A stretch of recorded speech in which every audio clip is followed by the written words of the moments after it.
like, so it's strong opinions about him, like super strong opinions. Okay. Yeah, it's on. Oh, you want to stop it? Yeah, because I know I left it on 4K. It's on 4K. Yeah, HD? Yeah, HD. I know I did this shit. All right. What time is it now? It's 11:45. So we don't actually have that much today. So I think we can we gonna fill it up. We can do 90. Let's try. We can do 90. We can we can get it done. That's what we're racing tonight. We gotta figure this out. Yeah. I didn't even put the time limits on here today, so let's go ahead and get a quick start. Guys, thank you so much, because me and Ty have been doing this very consistently now. You guys have been tuning in. You've been leaving comments. So as you know, go ahead and leave a comment immediately. Like right now, actually. This very second, you know what I mean? As we're reading and responding to some of the previous comments that you guys left. So, guys, we recently dropped that Cardi B video about her outside numbers. Yeah. We dropped it at the opportune time. Yeah. To catch a wave of Cardi B fans, and this is what they had to say to us, bro. We suggested that Cardi and Nicki team up for a song. This was the statement that I'm going to read. Sean Hunt -yer commented, yes, about time they look like sisters. And a change would definitely come in the world. I don't think people would get cheated on anymore. And yeah, no guidance. The lyrics make me cry. It hurts being played, cheated on, misled. Sean, were you cheated on? Yeah. I think something's going on. Hey, bro, had to get some shit off his chest. I think that's a male. Yes. Sean, were you hurt? Yeah. I was saying, bro, had to get some shit off his chest. Like, I mean, if they did a record, I'm pretty sure it would still. I mean, Nicki, infidelity that's would never still occur. That's never been her. Yeah. Offset would still cheat on Cardi. Even if she I don't think they would stop people from getting cheated on, but it would be a dope moment for hip hop. Have some hope. Women's empowerment. Have faith, right? Hey, jaded. What can I say? Miss D Hunter 2942 said, "Wait, D Hunter? D Hunter? Wait a minute. I think I just picked up on something right there. That's crazy. Miss D Hunter 2942 says, that's all I want before I leave this world. Say it all the time. They should get together, real talk. Miss D Hunter. Next. Next statement. Look, guys, we commented on Metro Boomin, Futuristic Summer. We said it's a masterpiece. This is what you guys said. Clap is like when Banner transformed into the Hulk when the Avengers linked up in the city. I'm always angry. I'm not a Marvel guy or a DC guy, so I don't know about that reference, but that clap was fire. Yeah, for sure. Shout out Waka and Flocka for that. Did you ever make it to the club? Nah, I'm staying out of the club for now. It's still an inspiration though. It's an inspiration. Okay. All right. Look, on a more serious note, yesterday, so I used Opus yesterday for the first time. Okay. I was thoroughly impressed, bro. Hey, I'm telling you, dog. You know, the whole time I was literally going to tell you, bro, the only problem with that is going to be, it's not going to separate our frames so that our faces are clear and present in the frame, and it's switching between who's talking. And it did. Guess what? It did exactly that, man. It did exactly that. This AI shit crazy, I'm trying to tell you. Bro, and the weird part is, I'm a nigga who's been using AI for years, and I don't know why I didn't think it could do that. Yeah, that shit could do anything right now. Bro, this shit is doing everything that we needed to. Which is good and bad. It's good and bad. I like some of the clips they've produced. We're going to keep experimenting with it. Yeah, and then you could play around with the prompts too, like. Oh, I didn't even do that. You can do that. Yeah, you can. But you could tell it whatever you know what I'm saying? All right, we're gonna go further. This was an ad for Opus Clips. Opus Clips. So we send us some bread. Please, or just a free subscription. For real. For real. I just need that. Pro. Right. Look, I posted one of the clips, and I think this was a clip about how whether streamers are more relevant than rappers. I think that was the clip, because I didn't clip it up. I damn near don't know what the clip was, bro. I'm not gonna lie to you. But Opus clipped it up, and I think they clipped up the part about how streamers are more relevant than rappers, or we're questioning that. We got some comments. Boney Lady said, I think that my generation, X and Y, holds hip-hop sacred due to our origins with it, while the streamer generation doesn't regard hip-hop as they do. They regard it as music. They are more relevant because the platform is theirs. It's their turn. And all would be well if my generation would just grow up and move on. Oh, wow. Respectfully. I didn't think it was going that direction. Wow. We need to get the fuck out the way. Grow up and move on. Well, everything that she said, I agree with. You know, our generation does hold hip-hop sacred because it's not just music, it's a part of our lives. It's a part of the way we dress, the way that we communicate, the way that we walk. It's like all encompassing in that regard. But you have to realize lifestyle. Streaming is life. We're watching them live. For sure, but in every way. So now we get to see their car and their clothes and their bitch and their bedroom and their toothbrush and their toothpaste and their shower head. That's the real lifestyle, bro.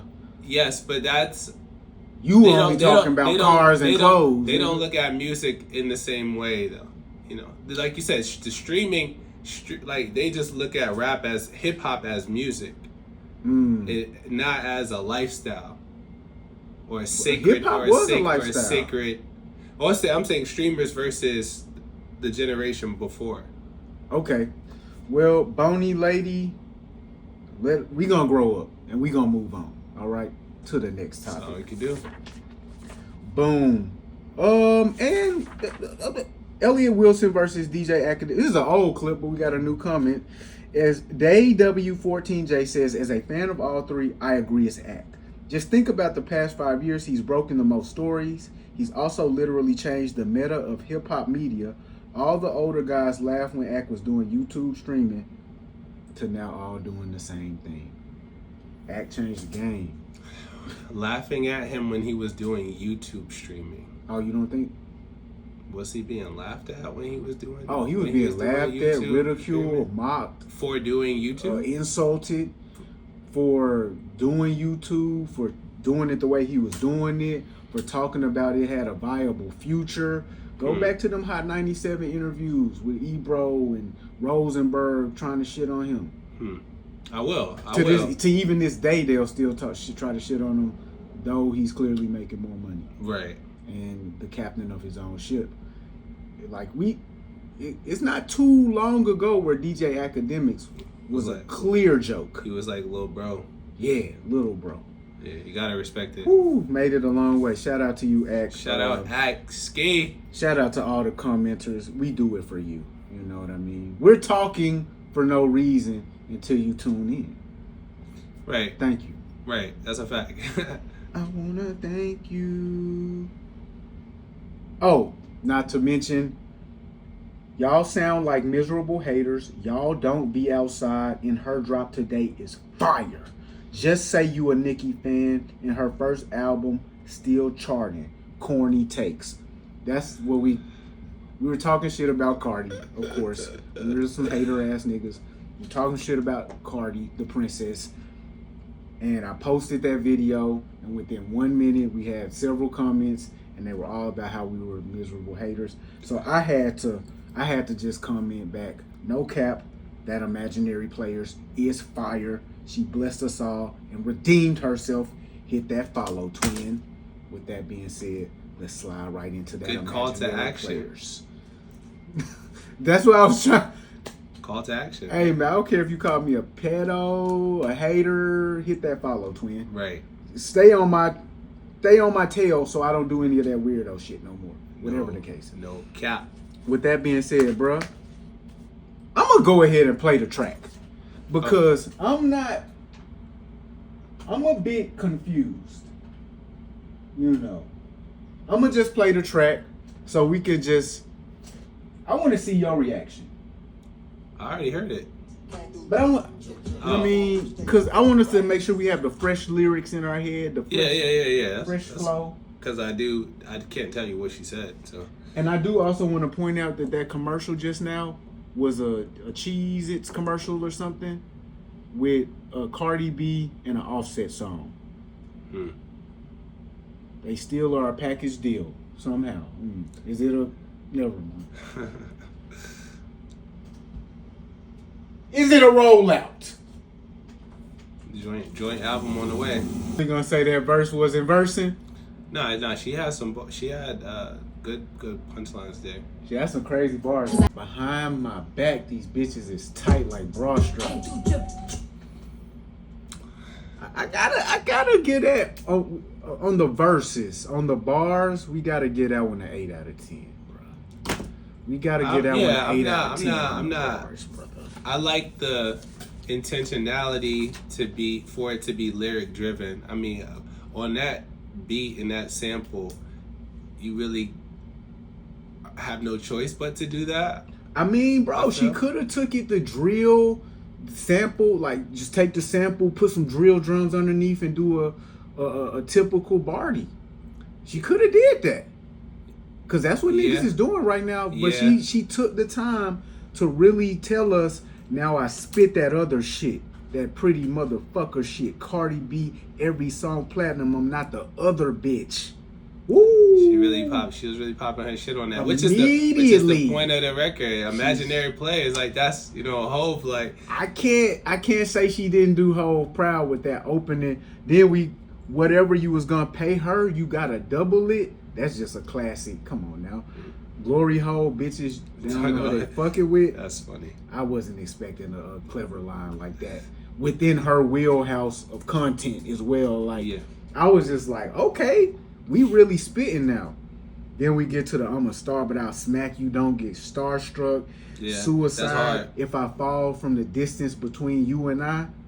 That's when you're really calculating math in the bars. It's like, okay, you really spitting right now. Yeah. So let me go ahead and just call out something very important. It was one writer credited on this song. Belcalis. Shout out Cardi. Was the only one who was credited on this song. I was thinking, I'm like, Cardi, did you put pen to this? Or she put pen. That's because they don't seem to have a problem indicating when she had assistance. Right. So are they lying? And shadow credit. They changed the whole game. They want to do a new narrative, or did she really write this?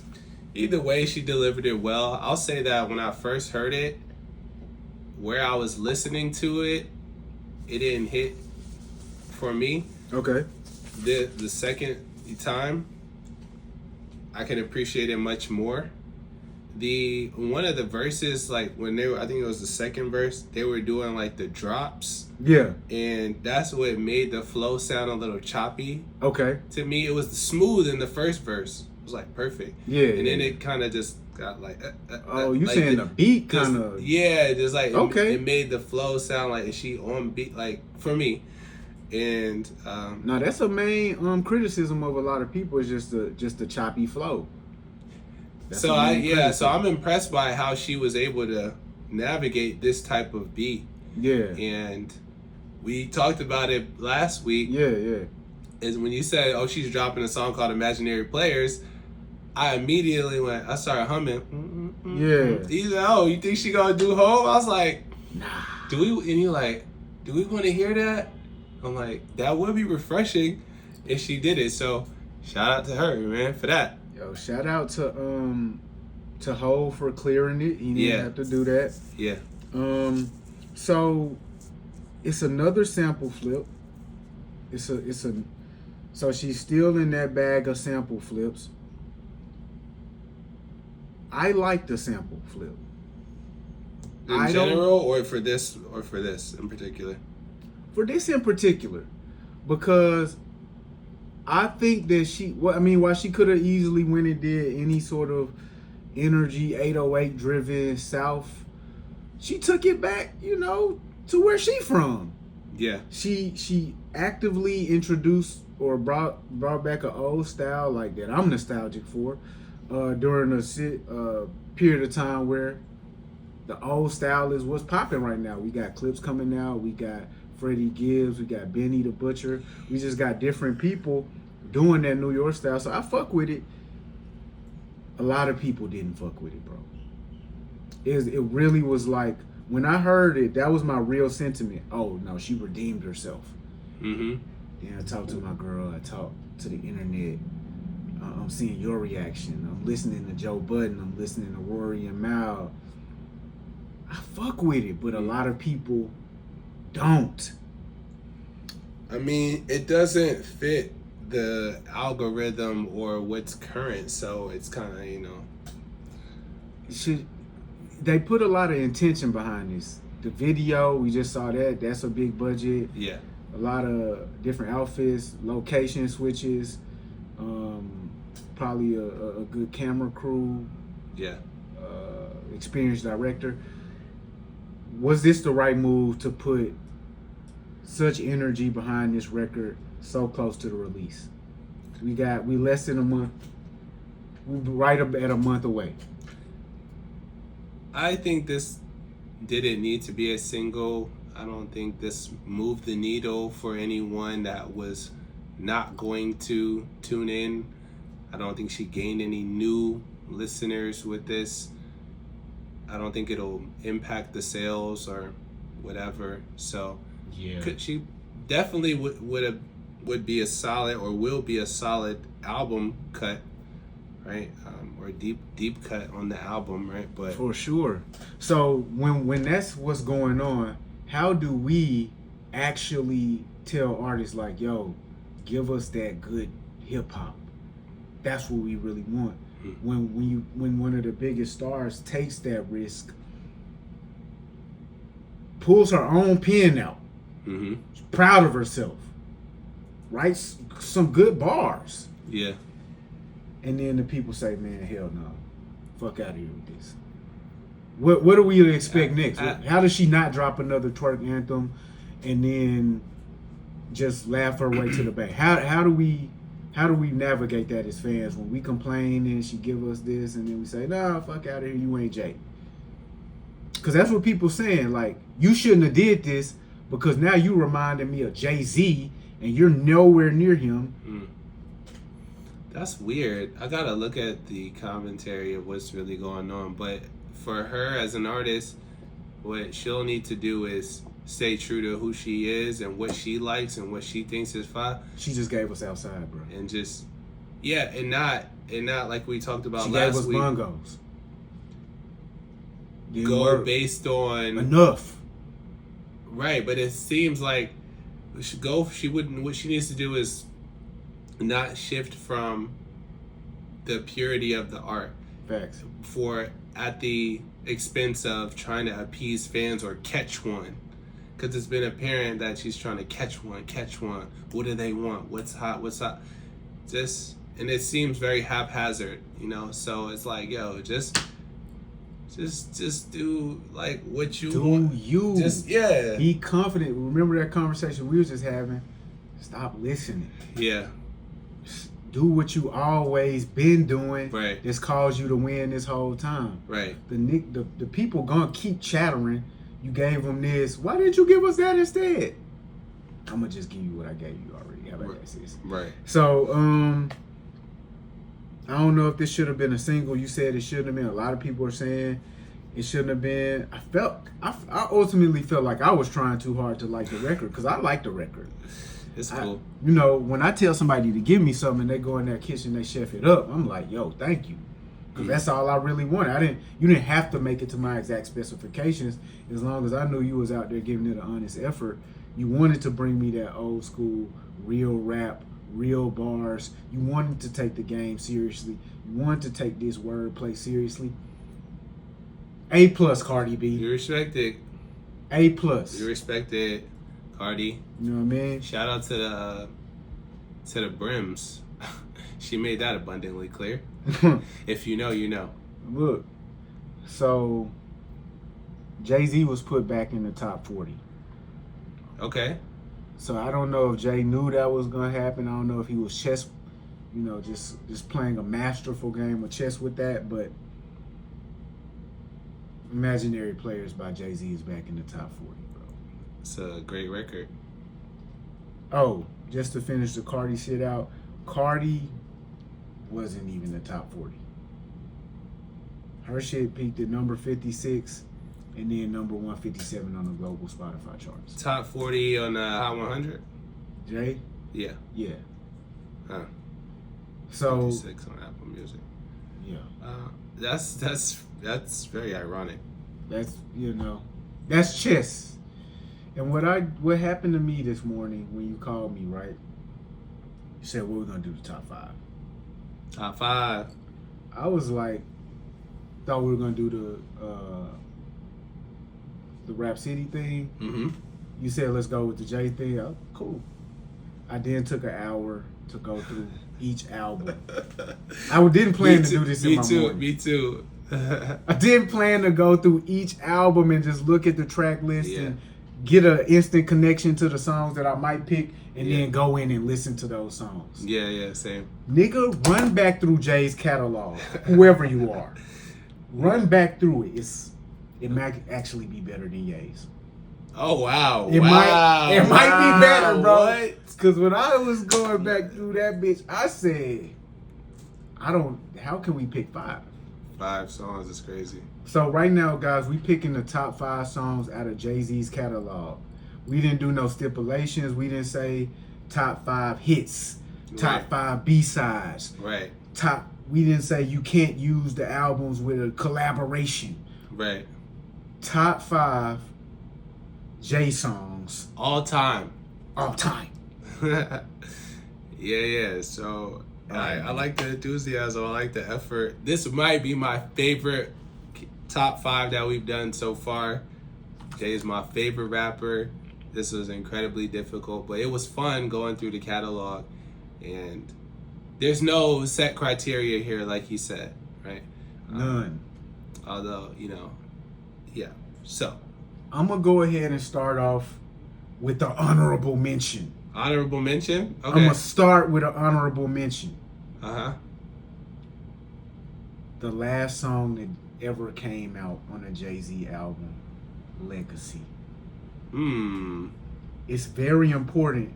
And I think because of the way that I went about finding these songs today, starting at the top, ending at the bottom, hearing that legacy. So you started in reverse chronological order? No, I started at Reasonable Doubt. Oh, so chronological. You went, you top to bottom. Top to bottom. I'm thinking about how Apple, anyway. Yeah. I'm following you. So I went top to bottom, started Reasonable Doubt, ended at 444. I said, you know what? This song is the perfect way. If he never made another song, another album, this is the perfect way to end this story. Mm-hmm. So honorable mention, legacy. Let them see. Well, since you did an honorable mention, I will do an honorable. You gonna do that? I'll do an honorable mention as well. All right. And mine is Can I Live? I told them motherfuckers 96 and I did. Hey, man. So Can I Live is, the most impactful line of that record for me is, I'd rather die enormous than live dormant. That's how we on it. Produced by Gotti, rest in peace. That song, Can I Live, is like really just a true expression of freedom and going after what you want, you know what I'm saying, in life, no matter what. Can I live? Told them motherfuckers 96 and I did. Yo, yeah. So, yep. Honorable mention, Can I Live? We heard Cardi just mention that Can I Live on the bars too. She was trying to get real, you know what I mean? Jay-Z. Real culture shit. Real culture shit, bro. She was tapped in for real. I did find a Jay-Z sample that I'm gonna use. Blackboy Max. Okay. And my shit harder than yours. Though. My shit harder than yours. All right. But look, all right. So, guys, this was hard, bro. Pause. This was hard. Yeah. This was difficult for the kid. Number 5. The first song that I thought of when I said Jay-Z top 5 songs was Takeover. I then had to say, but instead of putting that number 5, I'm gonna put Blueprint. It's from the same album. Blueprint. The song. The song Blueprint. Mama love me. Papa left me. Whew. Yo, he literally goes through his biography in that song. That beat is haunting, it's chilling. We got the soul sample mixed with the organs.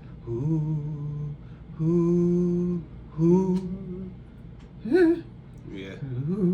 Yeah, like, bro. Yeah. Mama love me. Papa left me. Sister, you know what I mean? Yeah. Yo, like. Real. It's a real. Emery, he goes through Dame Believe Me. Like, dude, it's his last call. It's his biography. Hove went through that, so I don't gotta go through that. Blueprint, number 5. Blueprint. I like that. I like that. So my number 5. Real culture shit. My number 5 is also a vulnerable record. Okay. Which is Song Cry. Bro, I knew. I know your whole list, bro. No. You don't know the whole list. And I had to go Song Cry because although, and that was on Blueprint as well. So definitely, yeah. Hove has records like this throughout his career, prior to Song Cry. You Must Love Me. Okay. Lucky Me. Okay. These types of records. But I think Song Cry was the biggest record where Jay-Z showed his introspective side. I know, the way a nigga living was whack, but you don't get a nigga back like that. Like, I'm a man with pride. You don't do shit like that. Bro. You don't just pick up and leave it like that. Like, you don't. So niggas think I just be a disagreeable nigga, bro. Like, for the first time in my life, heard somebody who agrees with me. My boy DJ Head said he does not like Song Cry. Just like me, bro. Wow. Not a fan, brother. Damn. Not a fan, bro. I never got into it, but that is one of them ones. That's just some real shit. It's pure. Like, I can't see him coming down my eyes, so I gotta make the song cry. Like, he really telling you, like, what men go through, what we were just talking about. I can't cry. It's hard for me to express my emotion. I'm a man with pride. But damn, girl, like, don't do me like that. Like, don't do me like that. You know what I'm saying? So, all right, number 5, Song Cry. And so, yeah. Song Cry, okay. Yeah. Not to mention the Just Blaze. When we talk about Song Cry, we gotta talk about the Just Blaze beat. Mm-hmm. It had over 100 chops. It's one of the most legendary sample beats of all time. Shout out Just Blaze for that. Just Blaze? Just Blaze. I'm pretty sure we'll hear Just Blaze again. I don't think we will on my list, bro. Okay. I'm gonna just go ahead because I don't even know if I put these in order. Feeling It. Feeling It. How did you get from the line? In the sky. Yeah. So I went back to Reasonable Doubt. Reasonable Doubt, baby. It was either gonna be Feeling It, Politics as Usual, or 22 Twos. And I really had to be honest with myself. Yeah, you really are, okay, I like. Bro, I love that beat, bro. Yeah. So, hey, that's okay. Feeling It. I like that. I had to. Because I always want to, because with Jay, it's so many of them. Yeah. And I didn't want us to end up having the same list. Yeah. Because it's a lot of these songs that gotta be represented. Yeah. It's a lot and it can't. No, and I appreciate you for doing that because it shows like the range, that he has. And when we talk about Jay-Z, that's the word we gotta use is range. For sure. Depth. complete artist. So we got Feeling It. And, Feeling It. Between those 3 songs, it has the song chorus. It's not as much about the raps as it is the overall portrait of what he was putting together.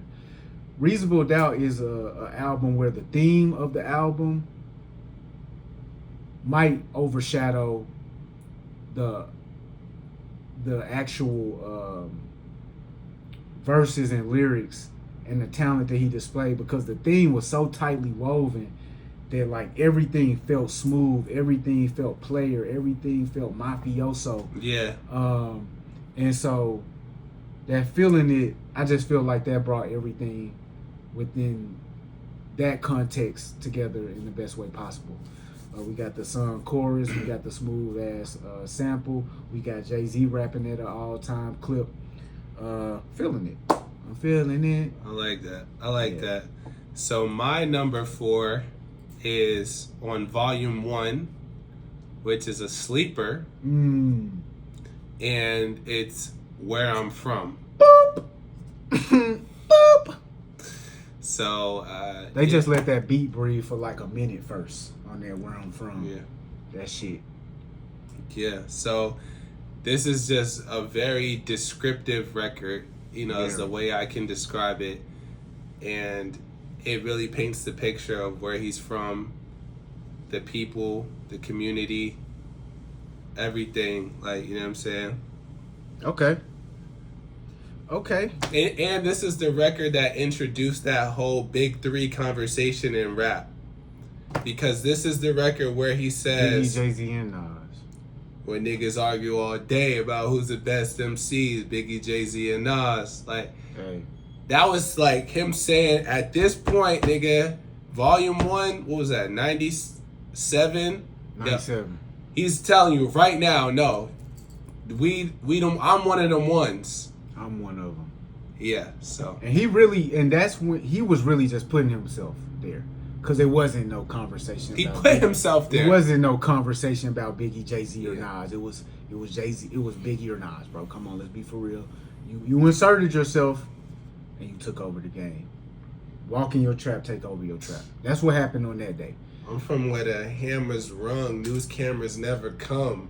Bro. You and your man's humming every verse in your route. I'm gonna just go ahead and put a moment of silence here, because you just said everything about my number 3, which is Where I'm From by Jay-Z. We got the same joint. It's written right here on the list, bro. I love it. And like seeing him perform this shit, I don't know, I might have should have had this higher. I ain't gonna lie. Yeah, I was gonna put it higher, but since you just said it, I was like, why even double back the top? Now I'm thinking about it. That Where I'm From. Now that I'm thinking about it, I should have, but it's all good. That was one of them ones that wasn't originally in there, but I was, like I said, I was going through the albums and I was just looking. This song, let me listen. Oh yeah. I'm from where the beef's inevitable, summertime's unforgettable. Bro. Boosters in abundance, buy a high price sweater new. Your word was everything, so everything you said you do. You couldn't talk about it if you ain't live it. Like, bro, and the way he's rapping that rap, he's just really storytelling. Like, that's not a bar. Pure storytelling. You buy a half price sweater new. That's not a bar, bro. That's just a fact, nigga. That's a fact. You just telling us like, oh yeah, nigga. That's not even like some player shit. Like, that's really like, bro, we was buying half price sweaters. Yes. Ooh, nigga, we had to go to the thrift shop, like. Yeah. Or somebody stole this shit out of Macy's and they came in their barbershop selling it. With the fucking sensor and on it was real shit. Yeah, that was I listened to that and I heard that beat, that weird ass beat. You can't even make them sounds in that beat. They're not real sounds, like, and it just played for like 30 seconds and then he comes in with that menacing tone. Yeah. Where I'm From, my number 3. What's your number 3? Man. Well, my number 3 is a Just Blaze record, and it's You Don't Know. What you're doing. Yeah, I did. From the, you know. I'll tell you the difference between me and him. I'm trying to get them ones. Trying to get them M's. 1 million, 2 million, 3 million, 4. 4 short years, 40 million more. You are now looking at the 40 million. Boy, I'm raping Def Jam till I'm the 100 million man. Come on, nigga. Like, that shit's just, it's too powerful of a record. Bruh. It's extremely powerful. Like, that record is so powerful that I had to delete songs to put it as my number 2, my nigga. Oh. We moving. All right. We moving step by step with it because right. I will be real with you. So yeah, you said I don't know if we'll see Just Blaze again. You was capping. I forgot about that. I got to keep it real with you, bro. I had to move a heavyweight out the way for that one. So, I had to move that Big Pimpin' out the way just to put that You Don't Know on this one. My man said Big Pimpin'. I had to move that Big Pimpin' out the way because that You Don't Know gave us the energy that a high energy 808 song gives us now. Yeah. Like back in the day, that was a high energy 808 banger. You know what I did? No, this is good. I took one out, but yeah. So You Don't Know, your number 3, my number 2, Just Blaze. So then my number 2 is gonna be Public Service Announcement. And see, and that's where it gets difficult. Yeah. What's better, You Don't Know or PSA? If you say You Don't Know, do you still have to say PSA? Because they the same. Allow me to introduce myself. My name is Ace to the OB, CEO of the ROC. Fresh out the frying pan into the fire. I be the music man's number 1 supplier. Number 1 chick in the game, wearing my chain. That's right, ho. Okay, man. PSA. Man, I done came through the block and everything that's fly. I'm like Che Guevara with bling on them complex. I don't know. I get your umbrellas up because that's when I brainstorm. I don't know. When I go through you can blame Sean, but I ain't in the game. I'm just trying to roll the dice, trying to get some I think users are the only abusers. Niggas is getting high within the game. I'm 10 years. My hustle, nigga, period. Bro, check out my swag, yo. I walk like a the way I wear it, nigga. I walk like a ball player. Like, no matter where you go, you are who you are. But we got it. Yeah. I had to go through and think about it. So you just did your number 2 PSA. PSA. My number 2 is You Don't Know. I want to go ahead and take the time to say some tracks. Because now we're down to number 1. Now we down to number 1. Let's take this time to say some memorable tracks, some honorable mentions that did make our number 1. And that didn't make number 1? Yeah. That could have? That could, like, not that could have made number 1. That just what it could have been included in the top 5 in general? That we didn't mention, yeah. So, I'm glad you said that. So, you said Big Pimpin', right? I said Big Pimpin'. And that was one that I struggled with. Let's go ahead and I'll go ahead and say Dead Presidents. Dead Prez. And I'll also, which was on Reasonable Doubt, guys. First, that's a very important Jay-Z record, right? We got the Nas sample there. Yeah. That was kind of the start of the whole Jay-Z Nas relationship. Yeah.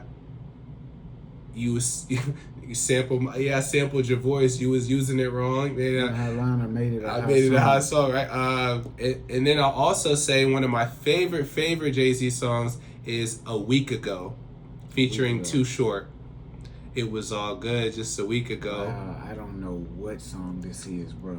I'm gonna have to go tap into that. That was on Volume 1 as well, I believe, or Volume 2, and it's about him and his mans that he was hustling with. His mans get locked up. Okay. And then a week later, he finds out his mans is telling. Okay. And he's taking you through the emotions. So of Jay-Z's just a storytelling ass nigga, bro. Damn, bro. I forget this. Yeah, bro had them stories for niggas. Yeah, and the line that stands out for me in that song is, what did he say? He said, "You know that's bad when your sister is mad, and your son gotta grow up like this is my dad. The labeling of a snitch is a lifetime scar. You'll always be in jail, nigga, just minus the bars." And I'm just like, damn, like that's what, like, you a real dude from the street. and you live like by those principles of like not ratting, That's principles right there. it's like, bro, you'll always be in jail. Yeah. Just minus the bar. It's like, cause you, it's a lifetime scar to be a rat. So, Bro. And by the way, Pimp C was supposed to be on that record, but he declined to do the record based on his allegiance to Tupac. And then so that's how Too Short ended up being on the record instead of Pimp C. Okay, that makes sense. Fun fact. And I can hear Pimp C being on that record too. So, I want to, because there's some albums we're not going to really get into. Kingdom Come. Not going to get into that album very much. American Gangster. American Gangster, bro. What I realized today, Masterpiece. that's a masterpiece. Masterpiece. I think niggas slept on American Gangster. I know Because niggas it was loved it at the because it was a time. movie sound. It was kind of tied to the movie so it wasn't looked at as like. Bro, American Gangster might have the best four-run song of any Jay-Z album. I know, into Party Life, into Ignorant Shit, into Say Hello. Bro, that Party Life, I heard that today. I said, nigga, I must be older. I must have matured. Walking through the easy. You got nothing to lose. You headed to the party Soulful, life. soulful. Then I got into that Blueprint 3. Yeah, I haven't listened to that in years. Right. Yeah, Real as It Gets. Real as It Gets. I forgot about that one. The Yeah. Jeezy sample. Shout out Jeezy. The haters. Yeah, The Timberland. Thank You joint with produced by No ID. The intro to that joint, the produced by Ye. The what, bro? A Star Is Born.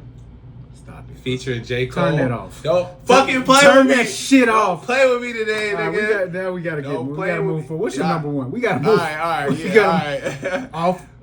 Off that. Off that was hot at the time. Off that was hot. Stop it, bro. We gotta move forward. Okay. You tweaking, bro. Let's get off that, bro. Crispy off that. Okay. So I my guess- number one. Oh, Your number one. my number one Hove song. My number one Hove song, all time, is "Family Feud." And That's a yeah, that's a bizarre choice. I know. That's a bit of a bizarre choice. I know. Niggas is gonna be like, "Yo, what the fuck?" Like, however, I had to think about it. Listen to the song. So this record is the evolution of Jay-Z as a man. Okay. So this record is, you've taken his entire career up until this point, and what he's explaining in this record is a couple of things. He's talking about his ascension as a black man in business. Okay. How the older generation didn't fuck with him. We didn't have the tools not having the tools as a man to navigate family. Talking about the importance of family. Nobody wins when the family feuds. Okay. Right?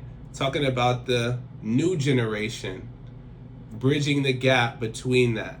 Right? And so, how is him or Bill Cosby supposed to help me? Let me alone, Becky. A man that don't take care of his family can't be rich. It's one of them ones, bro. I think it might be too. I watched deep for the people, I bro. watched Godfather. I missed that whole shit.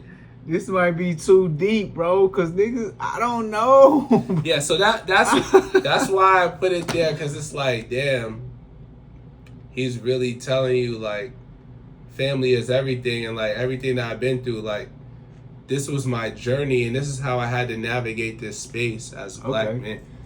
So, bro, I think me and you switched brains on this exercise today, because I went for the easy, breezy number one joint. You went for the deep cut number one. Yeah. My number one is off of Volume 2. It's very easy to Hard Knock Life. Very simple, brother. Hard Knock Life. It's a hard knock life for us. It's a hard knock life for us. Instead of treated, we get Kicked. Tricked. Tricked? Oh shit! I'm Instead sorry. of kisses.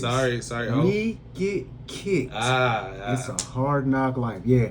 I kept it simple. That's the one to really deliver Hove to the mainstream. That's a fact. And so I considered Hard Knock Life for that very reason. Yeah. It is the one that, I mean, it's not the one that broke him per se, but it took him to white people. Yeah. It took him to the Grammys. It took him to commercialism. It took him. That's the one that delivered him from Nas. I mean, from Common. Like, he ain't rapping like Common ever since that. So, expertly crafted beat. What was that? The 45 King did that beat. Great storytelling, great intermingling of just art and commercialism on that song. And just an easy nursery rhyme for niggas. Yeah. It's a hard knock life. For sure. And then it does perfectly encapsulate what it means to be a member of the culture. Yeah. Yeah, like we don't come from a silver spoon. Right. We do struggle. We do strive. We do overcome. And we do become Daddy Warbucks at the end of Ghetto anthem. For real. And so that record, it was funny. He wrote and decoded how he obtained the sample for that record. And he had to write a letter to the people that were clearing the song. And he told a story about how when he was a kid, he either went to see the film or the play, something, how it inspired him and resonated with him, and this, which he made the story up. It's clear to cap. He made it cap. You know what I'm saying? But I just was watching Little Redhead Annie and realizing the sun will come out tomorrow. Our struggles are not, are the same. No matter where we come from. Some shit like that. A man should be judged by the content of his character. So yeah, looking ass nigga. So he got that joint cleared, and as a result, he made it so that any other hip hop artist after him would have no issues getting that sample cleared in the future, i.e. Nipsey Hussle. Okay, we gotta move on, bro. We've been 30 minutes. Yeah. So, Jay-Z, we're gonna tap back in with you, bro. You a legend or something, because the amount of songs that I heard, that was crazy. All right, man. So I think the best place to go from there is the Jim Jones and Nas. No, let's go to that Benny the Butcher, man. Benny? Let's do the Benny, bro, because is Benny the king of New York now?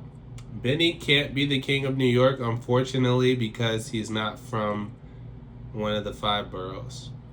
He from Buffalo. These are not my rules. He from Buffalo. Yeah. That's New York. It's not 5 boroughs. So I'm saying you gotta be. It's like an unofficial or unwritten. He's from upstate. Yeah. That's New York. No, bro. I'm telling you, if you go to New York and say, it's not looked at the same. Who? I'm telling you, if you're not from. Bro, I'll slap a nigga from New York, bro. Fuck that, nigga. I'm the king of New York, nigga. Fuck is you niggas talking about? Me and Ray Vaughn, I'm nigga. just telling you. Me, Ray Vaughn, and Kendrick is the king of New York, If nigga. you're not from Brooklyn, now, Queens, Bronx, Manhattan, or Staten Island, it's like they consider everything outside of that like, yo, you're not from New York. Yeah, I think New York niggas need to relax. It's a whole thing, I'm telling you. It's a whole thing. Well, with that being stated, is he the best rapper? So is he back? I think Benny. Go ahead. So did you listen to the album? Yeah, I listened to it. Okay, so your dad suggested that we check it out. Yeah, shout out my dad. You know what I'm saying, Pops, bro? Because I ain't gonna lie, bro. You put us on game with that one, Pops. That right. He called me like, yo, you ain't listen to that? I'm like, nigga, I didn't even know it dropped. I seen it dropped a few weeks ago, and I was gonna say maybe we should listen to it, like, cause I think it dropped either the week of Freddie or the week after. And I was gonna say we should listen to it, but then I was like, who cares? But I'm glad Pops doubled us back, turned us around, pause, and put us on that, because from the intro on, that Jasmine, this. What I will say about the Benny project, this might be the most well-rounded hip-hop project that I've heard this year, because you get the bars. Benny's always got the bars. You get And New York always comes with a certain level of artistic credibility when it comes to hip hop.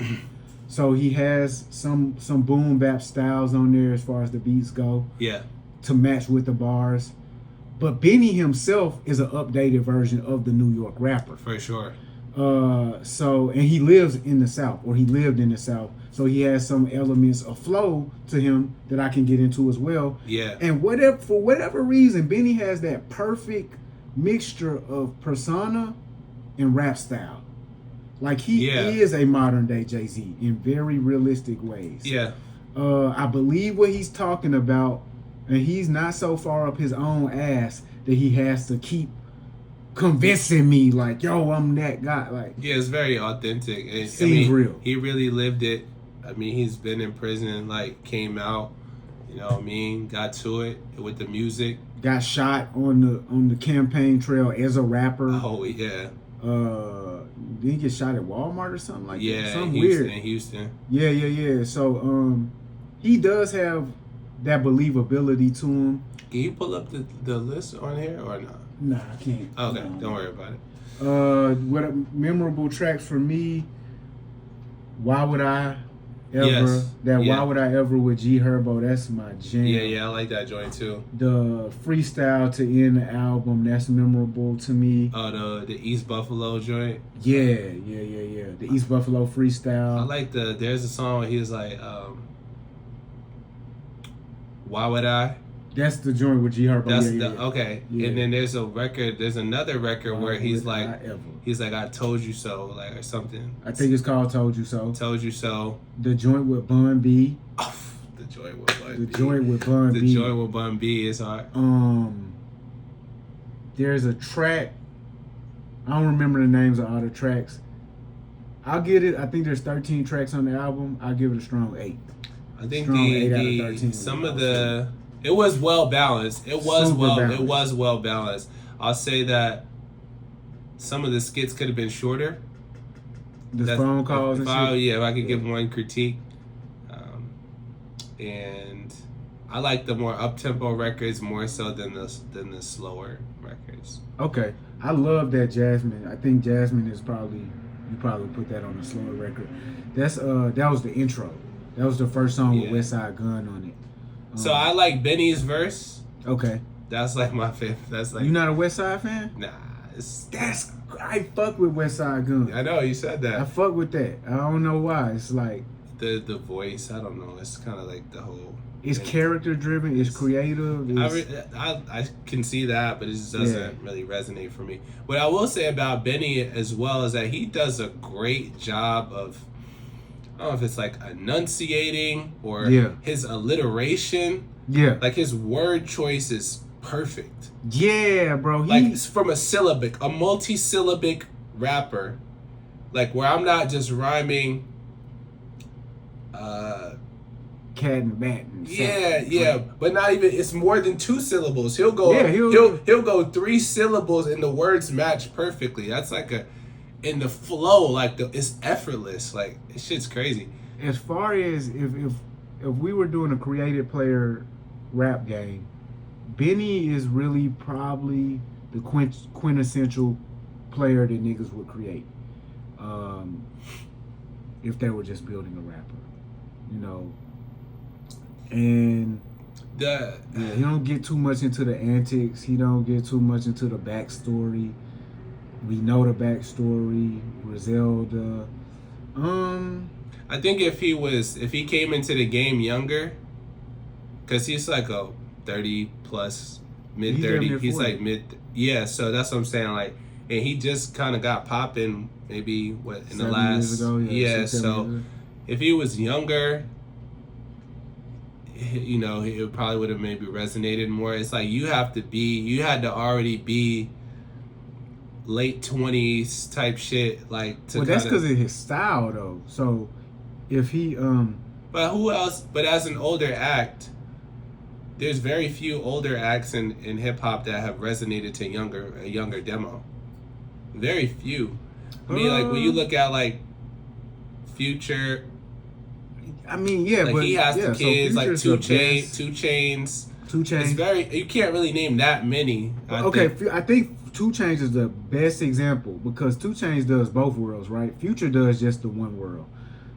2 Chainz does the thing that he just did with The Alchemist, and then he does like that came way later in his career though. It did come way later, but we can still look at it to gauge like what do people tap in with. And I don't think they only don't tap in with the Alchemist thing because it's not marketed to them like his earlier works was. I think it's just not their style either. So if he dropped a song that was closer, it still wouldn't do like, it wouldn't be a hit, but it would be on their radar. The Alchemist shit's not gonna be on their radar because it's not even a style. I think you're right. Yeah, Chainz would be the perfect example because it isn't a matter of it's a matter of style and age. Yeah. So like, because when 2 Chainz came out, he was like 40. I think. He was old as fuck. But then he made a song like "All I Want for My Birthday Is a Big Booty." And he's in the trap. And then like so younger people did gravitate they fucked to with it. Yeah. So yeah. With Benny, the only difference is he's just. Style. This is it, yeah. Yeah, so that's just not the style that's being promoted heavily. Yeah. But it was a great album. Yeah, Benny, you hard. We've been knowing that. Yeah. And I gotta call my dad and let him know, like, Yeah. I'm gonna go ahead and give him the king of NY right now. King of New York. You know what I mean? Even though that shit don't mean nothing. Let's be for real. Not anymore, it doesn't. This shit means absolutely nothing. Not when 6ix9ine was calling himself the King of New York, that's when it was like it lost meaning. No, when Cardi B started. Come on, bro. Like, okay. There is no king anymore, Cardi. So next album, my boy Chance dropped an album out of the sky, brother. He did.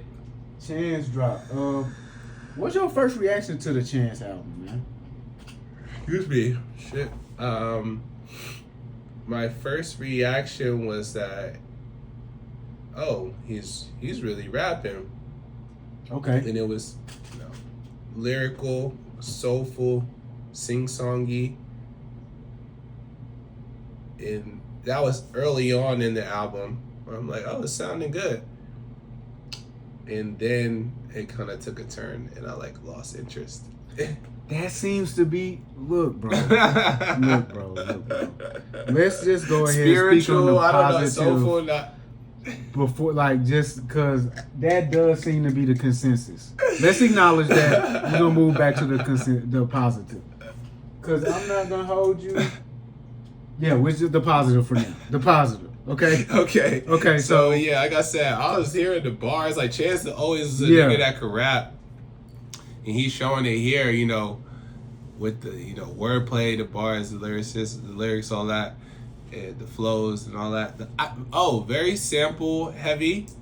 Sample heavy? Okay. But in a good way.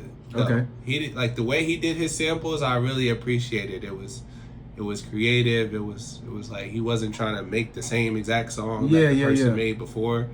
One example of this on the Negro Problem, he put the actual instrumental is not a sample of Sweet Love.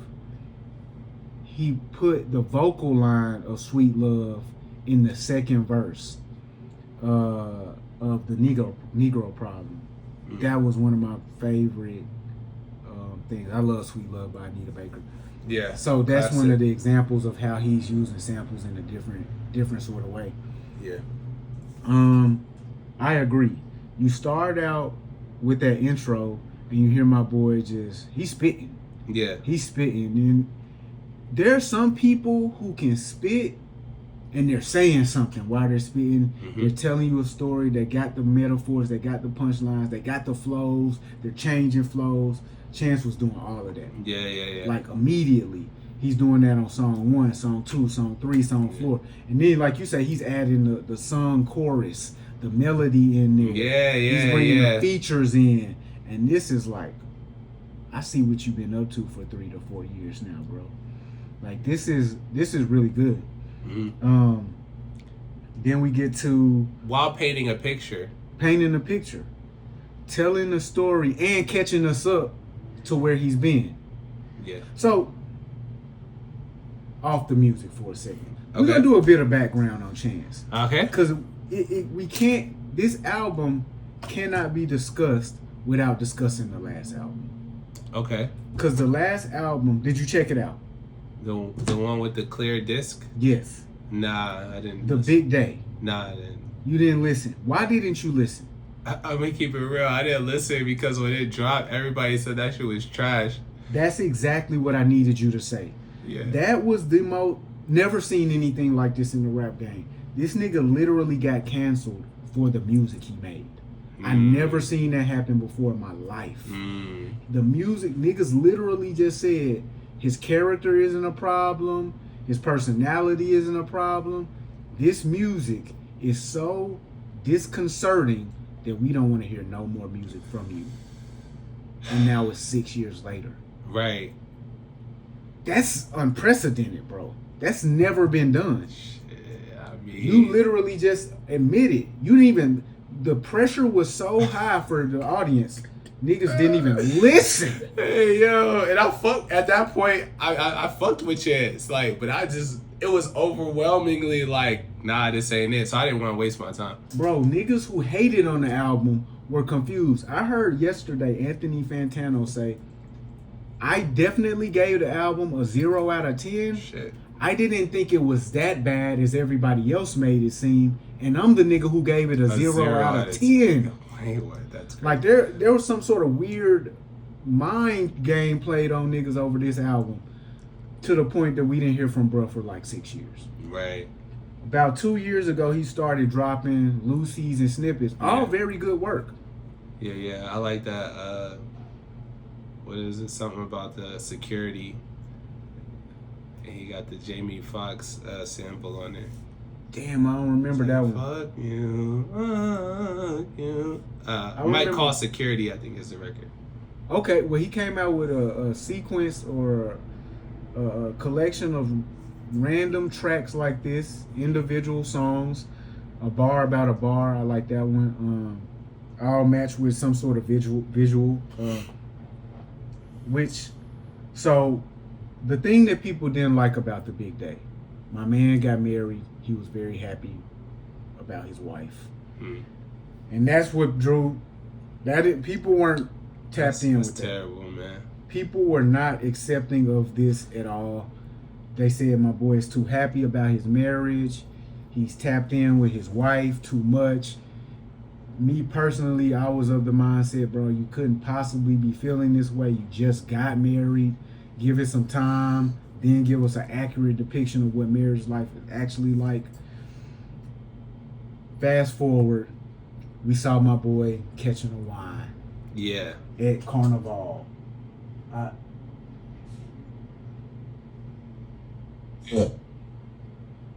We got my boy catching a wine at Carnival. Here's his response. I was tripping. Yeah. I was tripping. Yeah. You know what I'm saying? Why do you think you were tripping? I think I was tripping because nobody knew that me and my wife were separated. You know what I'm saying? So I had my looking down. You don't have your lady looking I'm sorry, I thought it was- whether she your BM, your wife, your girlfriend, your best friend, don't let your lady look stupid. Yeah, okay. Your man that was holding you up on the dub, that's classic move. Maybe he should have been grabbing phones. Yeah, no, it's carnival. That's the thing. It's carnival. It's like everybody was lit. Like Everybody's dancing. that was probably the cleanest wine I caught. Like Right, you know what I'm saying? Like they censored the other wines I was catching. Yeah, when the sun went down, You know what I'm saying? Friends, family, team, press, like everybody in my lawn. Like yo, My boy said that was the. Y'all That lucky was they censored that was the other cleanest. wines. It's crazy. Yo, I mean, he was going crazy. yeah, I heard Carnival go crazy. That's what I heard. Yeah. You know what I mean? My man was fresh out of a situation where he was feeling, a little Yeah. to himself. So he's caught a couple wines, but he acknowledged, yo, I gotta show respect to the situation I was in. My wife, my former wife, my children, my family, my ancestors. Yeah. That's the Negro problem, guys. The family is torn apart, guys. So we get this guy Chance the Rapper, right? He's a scorching hot independent artist. He's an industry darling. He drops a mixtape, takes over the whole world. He sells out of 3 hats, puts out his debut album after he says, fuck the industry at the Grammys. Mm-hmm. The industry said, nah, nigga, fuck out of here. Right? He's super happy about his wife. Nobody's accepting of that. He gets divorced. He's back now. I gotta say the music is much better. I don't know. I gotta say the music is much better. I don't know if that makes me a messy guy. I don't know if that makes me a pessimist, antagonist, miserable, loves company ass nigga. But the music is much better. Until we get to track 7. And it seems like on track 7, that's when he is actually tapping back into communicating with his estranged wife. We get songs like Space and Time. Mm-hmm. About taking space and time from your significant other. We get songs like Link in the Future, which I'm assuming is about linking up, re-linking back up in the future, I would imagine, with his wife. Yeah. Chance, what I would suggest, remove her as your muse. She's not a good muse for you, brother. Because when we was getting that Negro problem, we was getting that Starline, track 2, track 3, track 4, drapetomania. Do you know what drapetomania is? Mm-mm. It's apparently a syndrome that the slaves had that made them want to run away. Mm. A craze had come over the slaves. They want to leave. They called it drapetomania. They medicated the slave. Now they want to stay a slave.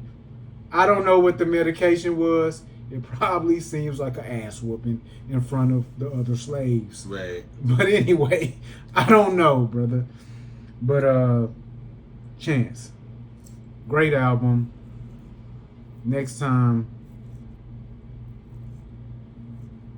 I don't know, but it was a great album.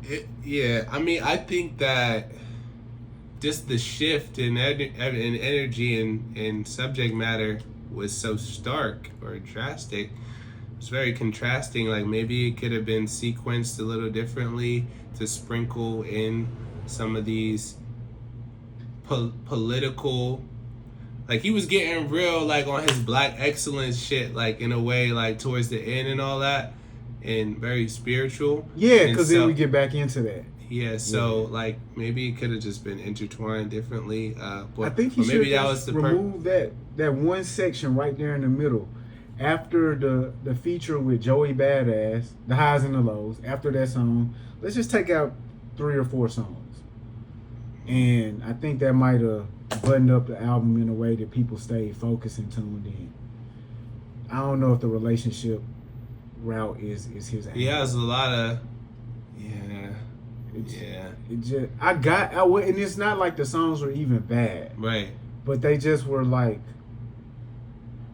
I ain't gonna lie, yeah. So I was at the, well, maybe I shouldn't have been at the gym, but that's not the middle section. The last part of the album, I'm just like, okay, boom, okay, the same thing, boom, okay, same thing, boom. Like, okay, like, no, take me back to that, you know what I'm saying? Early shit. Like, I even like I like the song with Baby Chief Do It.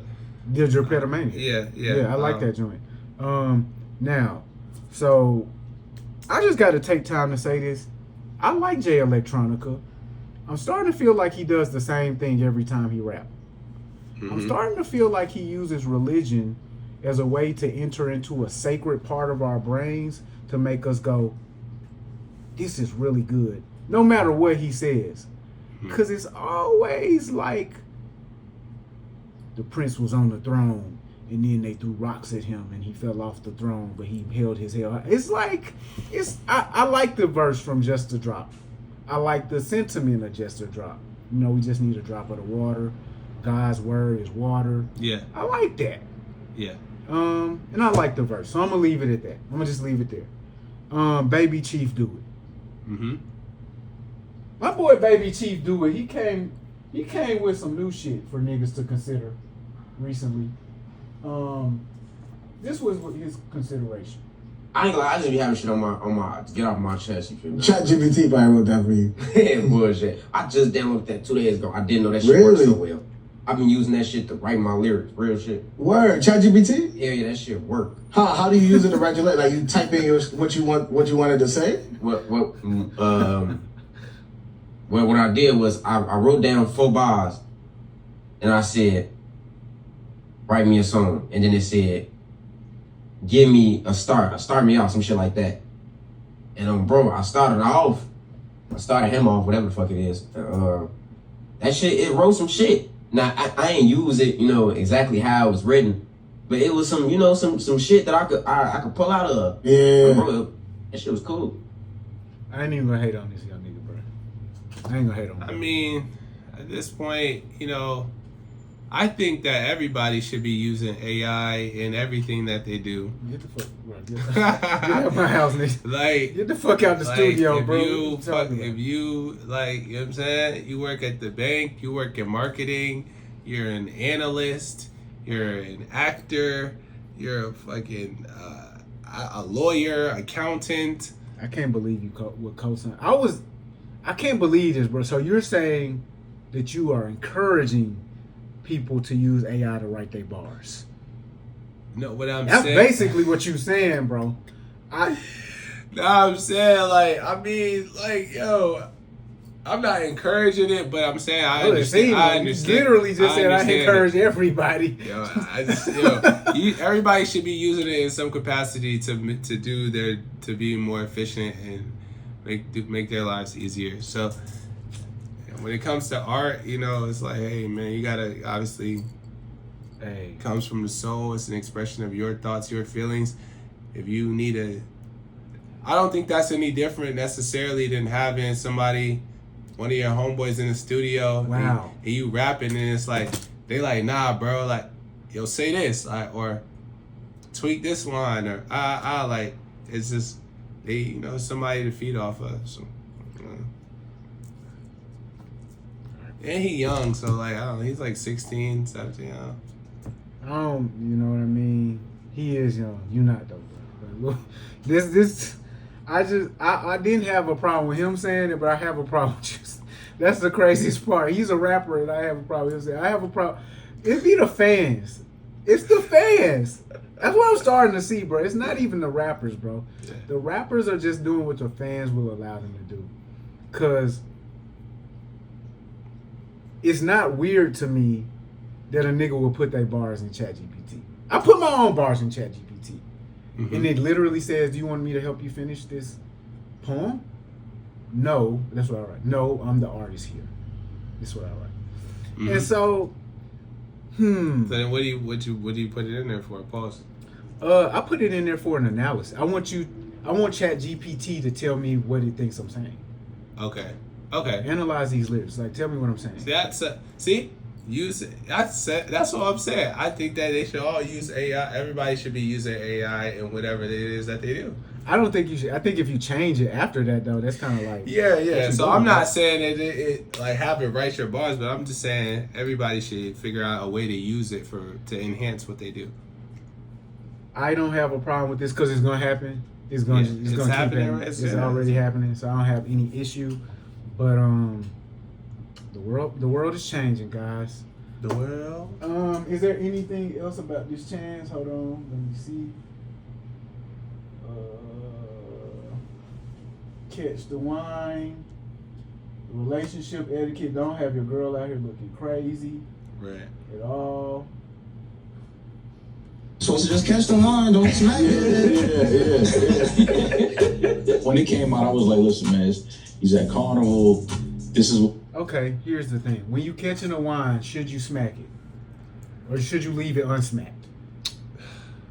I mean, it depends on, like, I would say no. I haven't been there before. I mean, I know, like, Jamaican people. I know Caribbean people. Like, it's kind of like, it's like whatever. I think the dancing is just even though the dancing is very much a close contact thing and physical thing, I think that's typically where it lies or where it stops. is just the dancing. The smacking is like Doing too much. low key Disrespectful to shorty with the smack. to the girl dancing. Yeah. Could be. It just depends. Like, you know. Shorty gotta love that. If she don't love that, she don't love me. Cause I'm taking both hands. While my man's is holding me up with both hands. He's got one hand right here, the other hand right here. I'm like this. I'm smacking it. You see what I'm saying? Yeah. So You know, gotta go crazy that, with the and, word. you know, it just depends. Like some like, you know, Man, gotta be careful. Welcome back to the rap game. Chance the Rapper. Lil Baby didn't drop his project, so we don't gotta discuss that. I don't know what happened with that. Wham, ski. Wham was out of here. So, look, man. I saw this recent clip, and I was like, man, this conversation is over. These things You better than not. I'm gonna tell you why. Let's not. Can I just say why? All right, let me just say one thing. What I feel.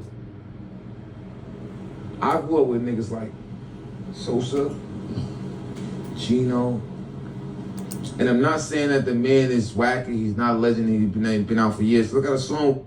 Is it at all possible that a nigga who was 35 years old could say they came up off of Chief Keef instead of Nas? It's the first time I've ever considered that in my life, and Fivio has made me see that I actually have to consider this. How the fuck you was 21 when Chief Keef came out, and you saying you came up off of him, and not the nigga who came out when you was like 5 or 4 years old? That's where you're from, also at the same time. Yeah, I mean, That sounds weird to me. it is weird, and it's like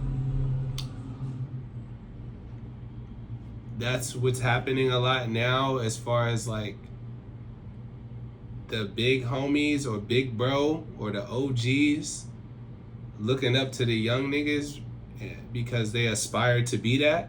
That's weird, And bro. that's unfortunately a backwards dynamic that exists right now.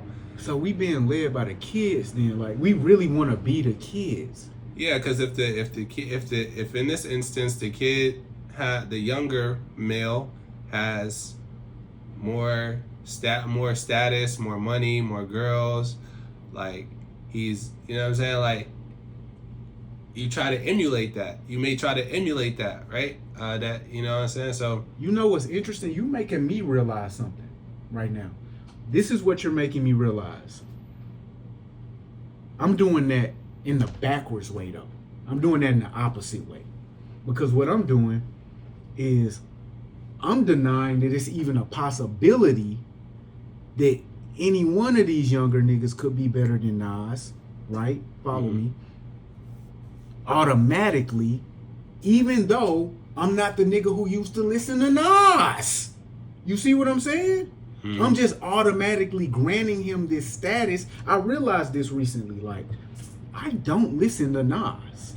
Like, I don't go back I'm and not listen in to cap. Yeah, I don't go listen to that I'm nigga not shit. really listening to that, So you just made me realize what I'm doing is the opposite of what you said these niggas is doing. I granted Nas the status of having all of the shit that I wanted. The women and the cars and the financial success, swag. the business success, the swag. And so I'm aligning myself with that. I'm still correct, okay? Because Nas did come before Chief Keef, and he's clearly more influential on the rap game. But it's not as clear cut as I wanted to make it seem. Okay. Yes. It's more of a conversation because now we all are just choosing who we identify with. Yeah. Wow, I didn't even think about that. Yeah. Sosa, you gotta look at Sosa's a legend, bro. Sosa is a legend just in the same way that Nas is a legend. Yeah, I was finna say that. Wow. Because he That's was crazy. He was 16. So Wow. Nas did Live at the Barbecue at like what, 17 years old? Let's say, whatever. Let's just call it 17. Chief Keef came in the game at 16, 17. Fresh energy. Like Changed the game. Something we never seen. I remember being in college when Don't Like came out. Everybody that I encountered the day that I heard that song, I said, yo, have y'all heard of Chief Keef? Have y'all heard? Oh, y'all don't know who Chief Keef? That shit had that energy, It was bro. like, yo, wait, what? And it was like a whole thing. So, and he dropped the classic album, debut album. And it was just like exposing us to a whole city and culture, right, and energy that. Well, a whole part of a city, because we already had Ye and we already had Lupe. Yeah. And now this was just, them gremlins is there? Yeah, so. We didn't know about that part of the shot for real until Chief Keef and Lil Reese and G Herbo really popped out. Yeah. On some, we've been locked up for years, nigga. We 12 years old. Yeah. Type shit. Okay, so I can tap in with that. And see, this is what, I don't forget the words you were using before, but this is the differentiator in our podcast. We talk about shit for real, bro. Yes, sir. We're not really, we like really going back in our brains, tapping in with actual information. We looking it up. Okay. And so I'm glad we just talked about that because that made a lot of sense. All right, so. But then again, and I got a song on the album, got a Grammy. But I can't sit there and say a Nas bar to you or a song.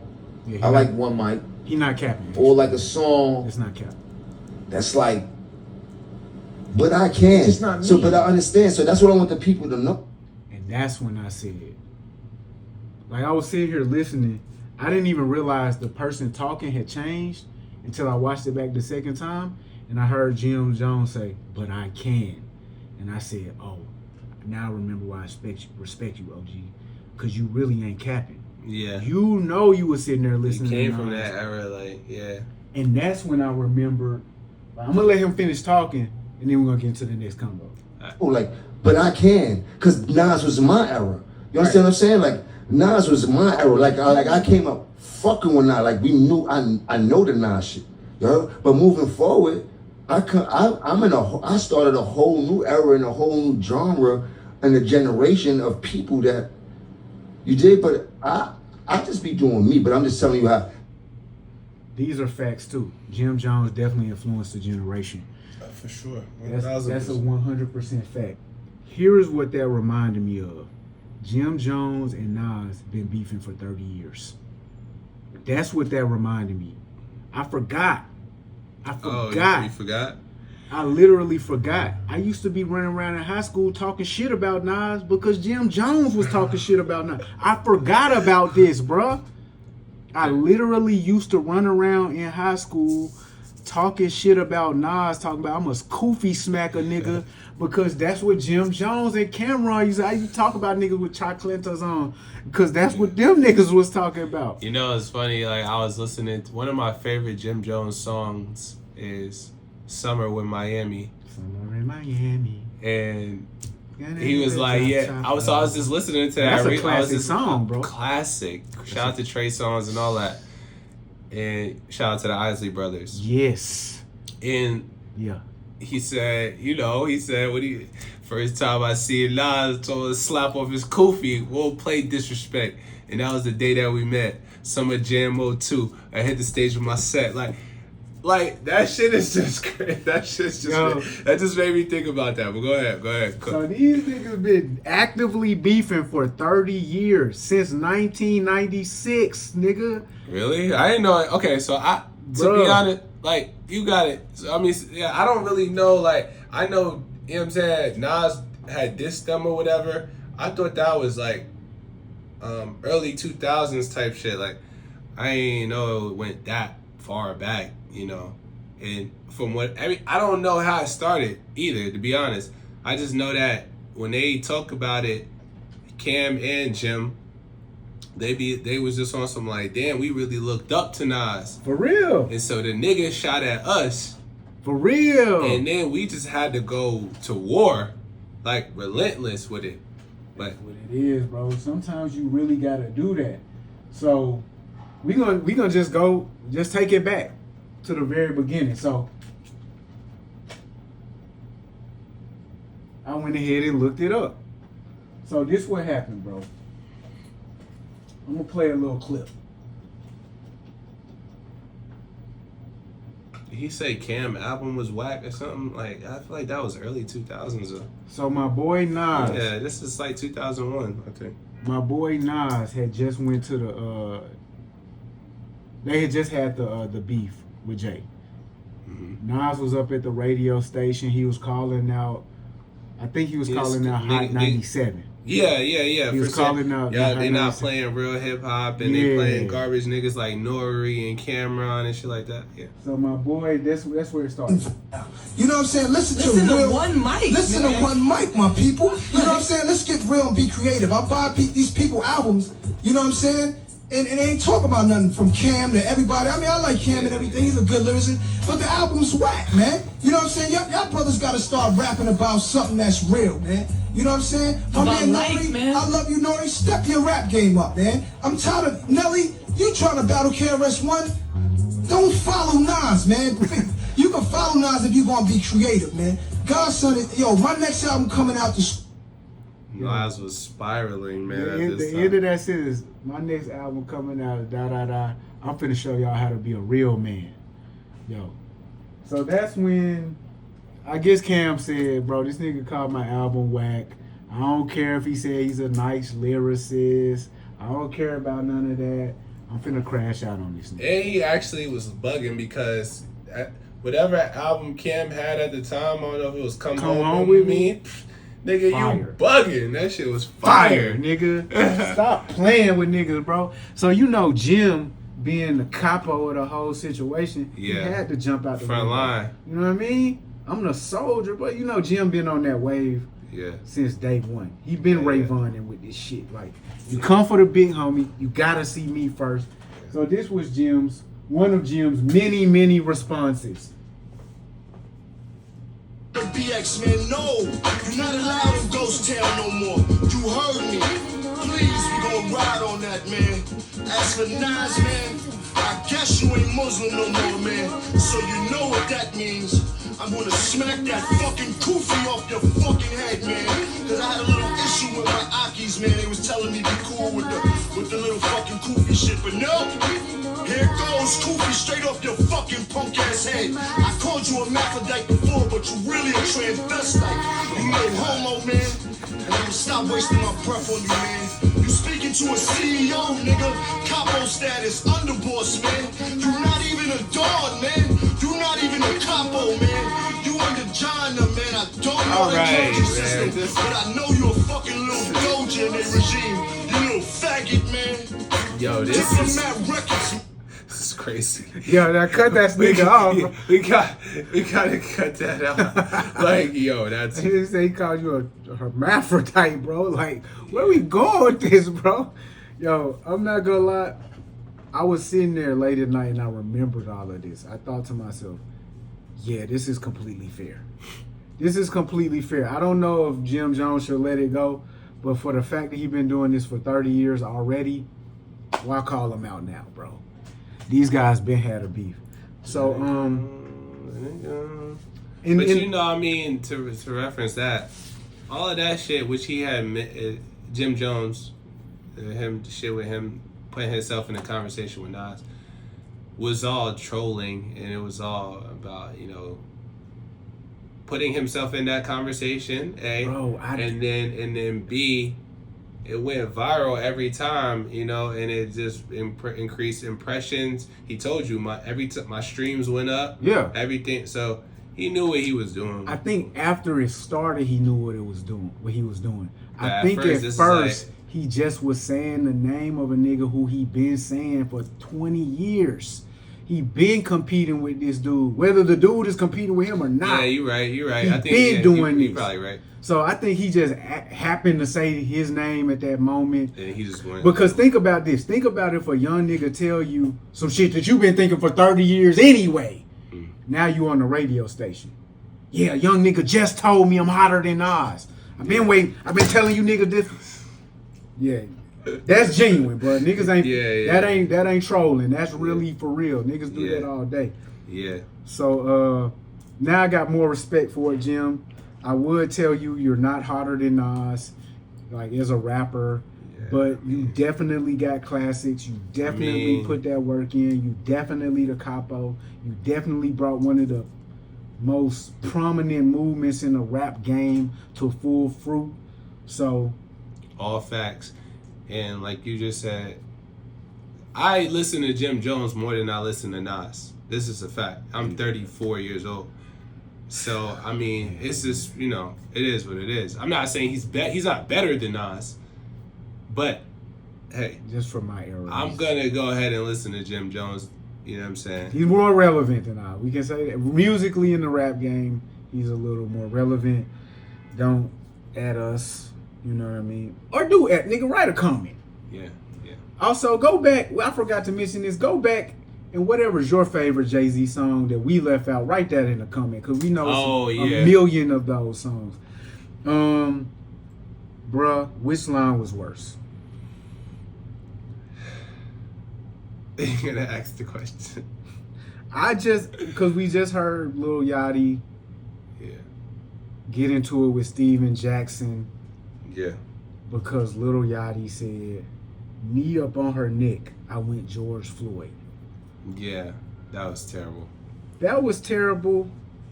I'm a kill the anticipation. I think that's the worst bar of the ones we listed. We listed beat that pussy up like Emmett Till. Which was really bad. That was pretty bad. We let it slide. Societally, we weren't. No, he got backlash. He caught backlash for that. And he was at the height of his fame, too, when he caught that backlash. Rodney King, baby, I beat it like a cop. Who said that? Lil Wayne again. That's another Wayne bar? Yeah. That's what I thought. Mrs. Officer. Wayne, you gotta be more careful. I'm gonna add in a couple more bars here. Molly all in her drink. Champagne. She didn't even know it. Okay. I took her home and enjoyed that. She didn't even. I wanted to add that to this as well. Okay, last one. I've been hearing this bar a lot lately. I never considered how weird this bar was until more recently. High school pics, you was even bad then. Look. High school pics, you was even bad then. So who's that, Drake? That's a Drake bar. We're referencing pictures of a high school girl and talking about how good she was. That's what's weird about that one. So,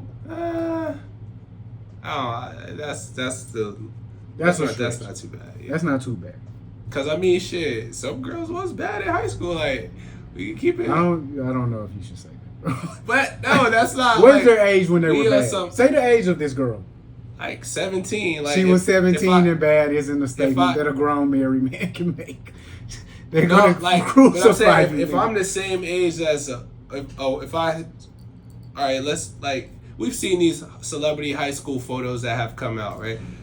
Yeah. And you see like, Atlanta, right? Mm-hmm. You see like Sierra in high school. You see like Carrie Hilson, and as a senior in high school, right? And you be like, dang, like she was bad. She was bad back then. Like that's harmless. I think.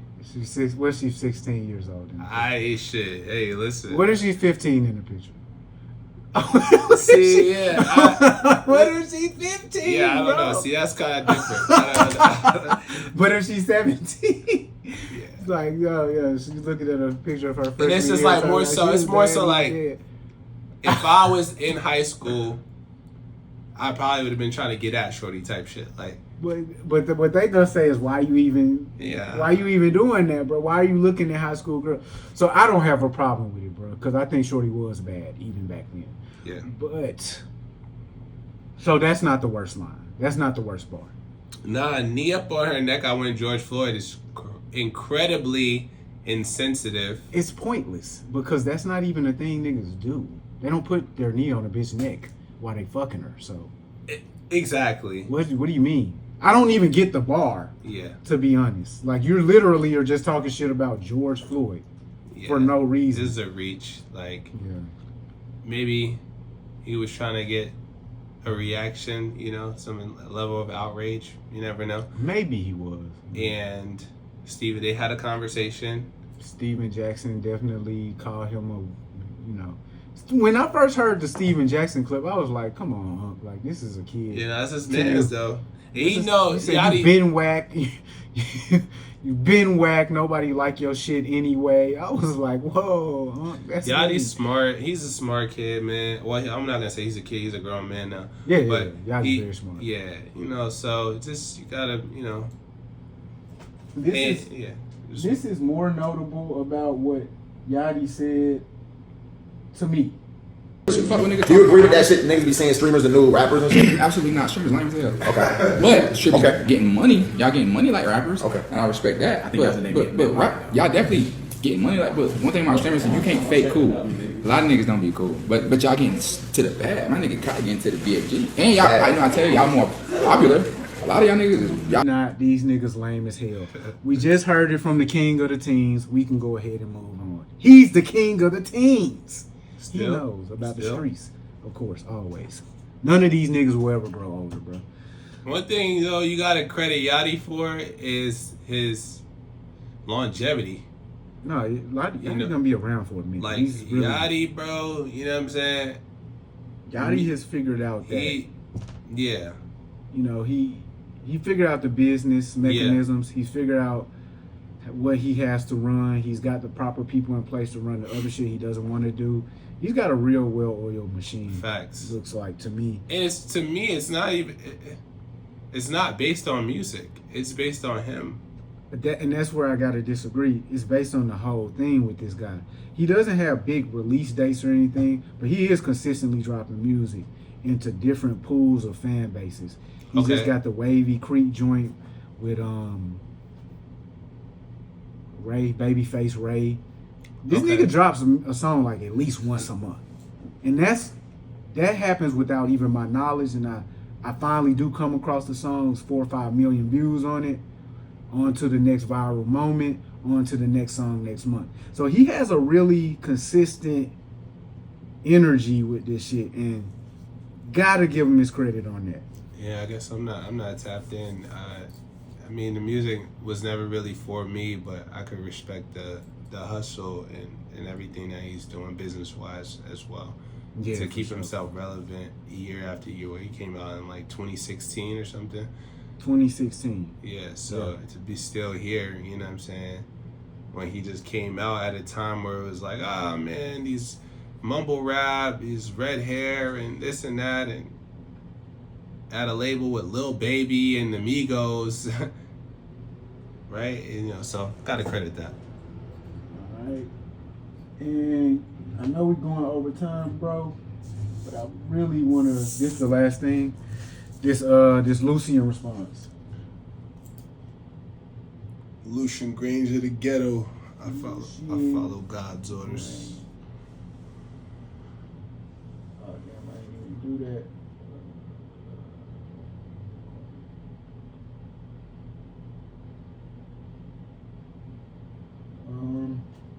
So we did the whole Drake situation last week. As always, the Drake situation is ever unfolding. Responses from here, responses from there. The first response that came out after our pod last week was a response from Sir Lucian Grainge. So what was going on is Drake was demanding that they provide email records from Lucian Grainge and his staff relating to Not Like Us. What happens, guys, in these situations is there's some member of the staff, the legal team will request information related to emails. Now, when they request that information, what they provide is keywords that they want your email to be searched for. Okay. Right? So they work with their tech team and your tech team. They send over these keywords that they want your emails to be searched for. So let's say Chandler, they might want to search my email to see how often I've been talking to Ty. So they will make the keywords Ty, Tyran, Perry, right. Heaven on Earth Society, HOES, Maybe they'll even throw your children's name in there. Ryan, maybe your wife, Ashley, you know what I mean? Just to find anything related to my correspondence with you or about you. And so the same thing happened with Drake and Kendrick, or I'm sorry, Drake and UMG. Drake wanted UMG to turn over records related to these search keywords. To see, okay, if they was how many times and what they were referencing in the Not Like Us record. Yes. Obviously, UMG does not want their chief executive officers' emails to be purged or reviewed in any sort of way. So what UMG did is they went ahead and put out a statement, a signed statement by Sir Lucian Grainge. All right, and that statement is being printed out as we speak. I'm going to read a portion of it.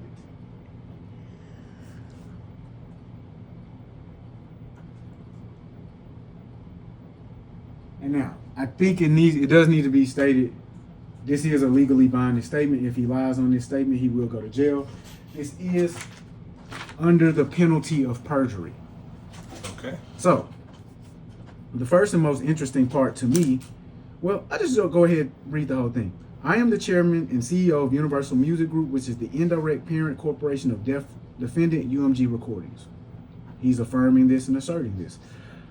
I am affirming and asserting plaintiff Aubrey Drake Graham claims that I was behind a scheme to devalue his brand through the release and promotion of the Kendrick Lamar recording, Not Like Us, an allegation that makes no sense due to the fact that the company I run, Universal Music Group, NV, has invested hundreds of millions of dollars in Drake, including long-standing and critical financial support for his recording career, the purchase and ownership of the bulk of his recording catalog, and the purchase of his music publishing rights. Brother. Guys like me have been waiting years and years and years to receive some information like this. Contract go fucked up. You signed to a nigga that was signed to a nigga that said he was signed to that nigga. Bro, you got many friends that make and record music and release it. I'll tell you this, bro. As a young man, when you start that journey, you go, everybody's gonna hear my song, they're gonna love it. Especially my friends and family, they're gonna, because they know where I'm from, they know me, they're gonna love it. They're gonna love it just like I love the songs of the people I relate to. Then you put that shit out and you realize you got 14 clicks. And you say, but I got 17 friends. Damn it, man. I can't even get all my friends to listen to the music. Oh, woe is me. Then you put out another record, then you put out another one, you get 14 this time, you get 12 next time, you get 5 next time. And it's, damn, like, they must not like the ones I put out before, because it's not even the same number coming back. And you start to compare yourself to the major label art, the Drakes, the Big Seans, the Coles, the Kendricks, and you say their music is clearly much better than mine because so many more people listen to it. Mm-hmm. Let's see. Has invested hundreds of millions of dollars into Drake, including long-standing and critical financial support for his recording career. Yeah, we know that. But you releasing the music, bro, and you thinking, but it's not just about the money that they invested. What else? But it is. Oh, you're This thinking guy, it's not about the bag, but yeah, it's yeah, and it's really critical and important that this information is coming out now. Yeah. Because people have been saying it, artists have been saying it. When they say it, they just sound like disgruntled artists who failed. When the CEO or chairman of the biggest music conglomerate in the world says it, it's like, oh, okay, well, to truly be successful in this business, it's not just your talent, but the machine has to be behind you. The machine has to be behind you. Has to be behind you. New artists, they don't really understand the play in the game of radio. You know, when you're an artist, even as myself, like you have your records, why isn't my record on radio? Why isn't this, that? And it's all protocol, it's all budgeting, it's all money behind it. Radio's not playing your record if you're not putting a bag behind it. Right. That's just what it is. And some artists don't really understand it. And so payola. That payola. And the payola comes in many different forms. many different ways, you know, whether it's bots or paid advertising on social media. We all see it, sponsored ad or whatever, or whether it's paying an influencer to platform your artist, or whining and dining journalists to do a more favorable review on the album. Right. You're never telling them, hey, I want you to do a favorable review. You're saying, hey, you want to go to dinner, and the journalist is thinking, this is a very nice restaurant. I like to go to dinners.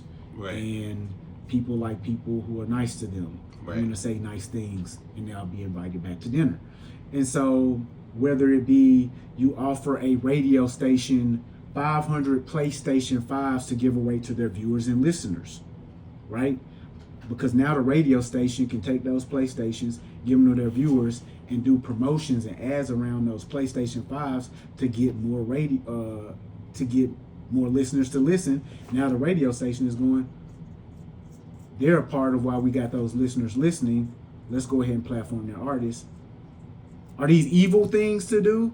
Not at all. They're fairly common. Or the artists you promise to perform at the radio stations, you know, yearly concert that they have. Right? It's another thing, right? Yeah. Or I'll do Summer Jam, or I'll do Streets Fest, right, or something like that, you know. Yeah.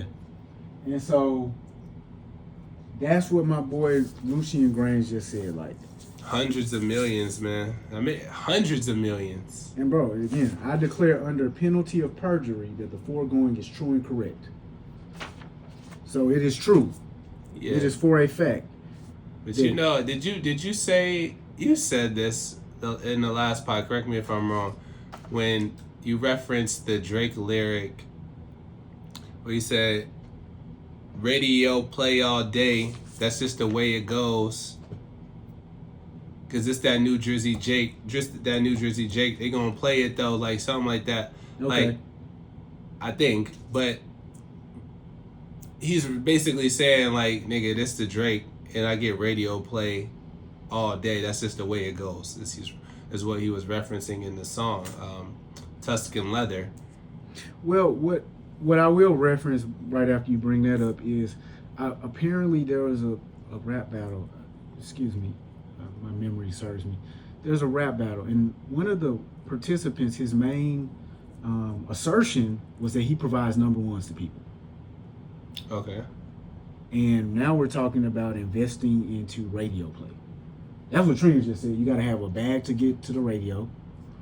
So, and my boy, let's put all the pieces up. My boy, Lucian, the owner of the bag, has said they've invested hundreds of millions into Drake.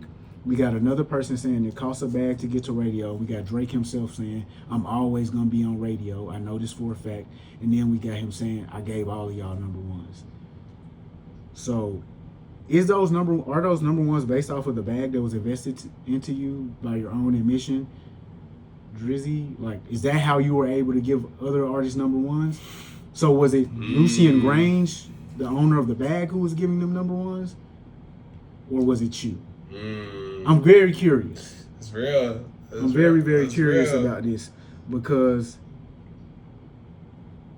if you're really telling us to bow down to the number one, it's not you we need to be sucking off, it's Lucian. He's the one who's investing the money. Trina just told us that the label has to invest a bag for your record to get on the radio. Right. The girl Erica Banks, $250. She said it costs $250,000. Yeah, and that's up from about $150, because I think the last time I heard somebody say that it was Coach K. Okay. From QC years ago, maybe 5 years ago. He was saying it was $150. And so I don't have this one readily available to pull up, but we got the former vice president of Arista, one of L.A. Reid's best friends, stating that he could buy anybody into the top 40 for 50 bands. So relationships. This is where all of what you claim you were offering to the game, brother, comes into question a bit. You were offering monetary manipulation to niggas? Okay, anyway. So yeah, you know, man, this just reminds me. I don't want to bring it back to Jay-Z, but it's like, what did he say? He said on 444, where he said, you know, Lucian is cool, but Lucian don't write. You know, and he was referencing like his relationships with these record executives and essentially letting it be known, like, you know, I'm the Elohim. Yeah. Y'all not gonna play me. Well, that's a different conversation. I don't know who comes first, the bag or the artist. In my brain, it seems like the bag always comes first because the artist can't get recognized till the bag is there. Prime example, hey guys. The artist will not be recognized until the bag is there. You can't be free. It really, you won't be recognized. They're not going to say, wow, you're a great artist until the bag is there. None of the black people are going to say, wow, I love the art. The music is great. Let's analyze it. Let's figure it out. Let's try to be like it until the bag is there. They have no reason to assume that the music leads to a positivity for them until they see you with the bag, because now they want to follow you, not because of the music. They want to follow the bag. They want to get to the bag. Yeah. They don't want to get the freedom within. They want to get to the bag, brother. Get to the bag, ski. So, I think that, well, let's just finish it. It also makes no sense whatsoever as I run a publicly traded multi-billion-dollar multinational corporation whose operation in over 60 countries covering nearly 200 markets ultimately report up to me. He's basically saying, I don't even have time. I have time for this. This is rap music. I'm doing other more important shit. Our business encompasses over 100 record labels, as well as a multinational music publishing division, global merchandise and direct-to-consumer businesses, the worldwide Virgin Music label services, short and long-form audio-visual production, and a variety of other businesses, each with its own CEO, president, and its own management structure. Collectively, these businesses issue tens of thousands of releases and product each month. My focus is on developing and implementing the global strategy that will shape UMG for generations to come. In light of this responsibility, the proposition that I am in the weeds as to the release and promotion of any particular sound recording from the thousands of UMG releases throughout the world is farcical. That means weird, absurd, nonsense. Given my role, I am accustomed to personal attacks, and I further recognize that a frequent strategy of UMG's litigation opponents is to attempt to waste my and UMG's time and resources with the discovery of the sort that Drake is seeking here, either in an attempt to gain media attention or in an effort to force some kind of commercial renegotiation or financial concession. But given Drake's motion, I would like to make it quite clear that I had never heard the recording Not Like Us, nor ever saw the corresponding cover art or music video until after they were released by Interscope Records.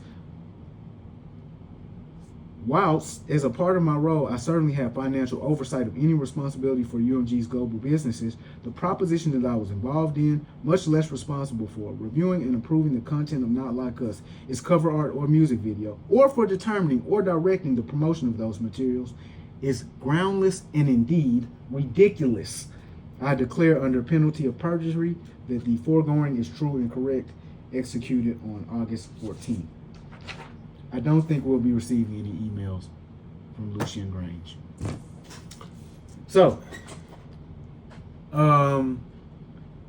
I think again that the most important part of this conversation is us realizing and having for a clear fact that no artist will become recognizable on a global level until they have a global corporation behind them.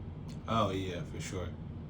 You will not until you have somebody who is present in over 200 markets at the same exact time to spread news of your greatness.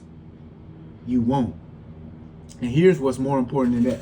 Our boy Akon told us that the most important part of this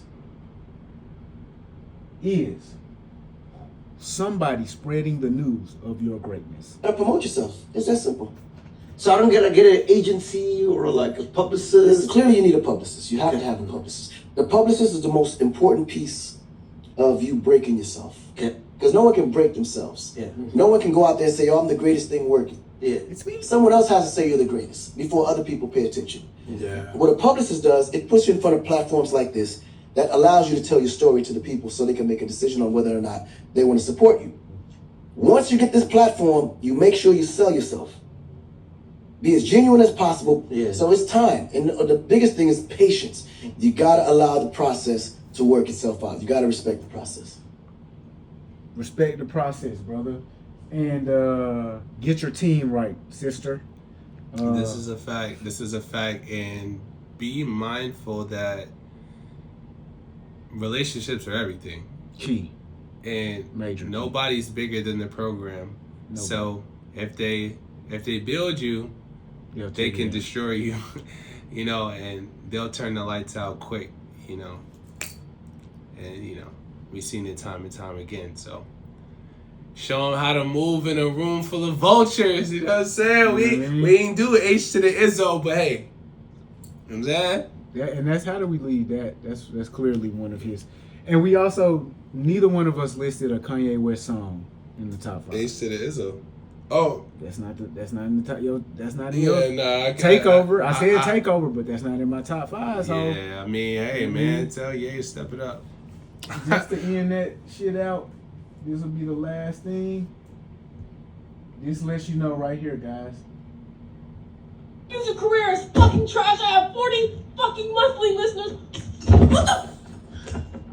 How fucking long do I have to keep doing this shit to make money off of this shit, bro? I have 100,000 fucking followers on Instagram. I have 50,000 followers on TikTok. Nobody want to give me money. I don't want to start an OnlyFans. My music career is fucking trash. I have 40 fucking monthly listeners. What the? How fucking long do I have to keep doing this shit? That's what it is, folks. Shorty got 100,000 followers on IG, 50K on TikTok. She broke as fuck, crashing out, 40 monthly listeners. They don't go towards nothing that she's monetizing, guys. It's tough. I see the game plan for everybody. I see the game plan. Monetize something, bro. Don't believe in a future of fame. It's just gonna come out of the sky. Everybody knows me. Nah, until you monetize, doesn't work like that. Shit is sad, man. You know, it's a real business. It's a real business lesson, you know, in all of this. So, and it's what you just stated. Find ways to monetize, right, beyond just the music itself. Yeah. Build relationships with key people that can put you on platforms, right? Yeah. Media. And the machine, like you gotta, you know what I'm saying? Like, it is easier said than done, right? And then you use that to then do other things, build other verticals, other brands, other situations that where even if it's slow for the music, you're still relevant. You still have other things like passive income that's coming in. So. These are facts, bro. Everybody, y'all gotta realize at this point, the music is an advertisement for everything else. Right. It's not really income. It's not a revenue generator any longer. It's a full advertisement. You're giving it away for free for them to come back and buy something else. Yeah, especially with the way that streaming is set up and royalties are paid out, and you know, for that it's cents, less than cents on the dollar, right? So yes, sirski, another week of heaven on earth, you dig? These are facts. If y'all find my earring that fell out during the filming of this program, let me know. Comment on the screen the moment that it falls out. Yeah, timestamp that. Timestamp that. And we'll give you a prize for watching all the way to the end, just for that. Shout out to y'all. Yes, sir. For real this time, you'll really get a prize. If you timestamp that, if you are that loyal of a fan.